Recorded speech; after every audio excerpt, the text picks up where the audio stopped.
what we've done is used the plastic beads to take away the paint layers which were put on during the recent restoration processes of the telescope. What we can see here is remnants of the top black paint layer, which, as you can see, is very, very thin. There's almost nothing left on the surface in terms of thickness there.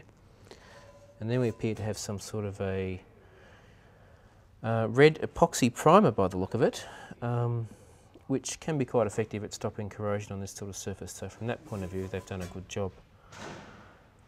What they haven't done on this particular object is to follow the traditional method of painting, where you would have a very, very thick paint layer onto the surface, which tends to hide all of the machining marks and the flaws in the surface. Being in 1880s casting, you'll see lots and lots of little porous spots in the cast iron, which are the result of the casting technology. Producing a piece of metal this size was quite difficult, and it usually had little air bubbles in the surface, which is what we get here. So 1880s cast iron in particular is almost always covered in a very thick paint layer, up to about 1 or 2 millimetres thick, to hide all of those flaws.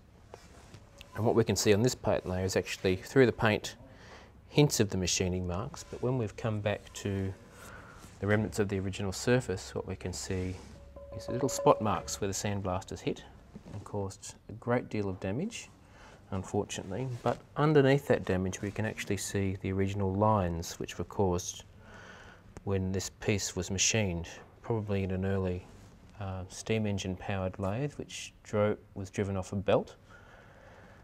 And these actually give a very good indication of the way this particular piece of metal was manufactured.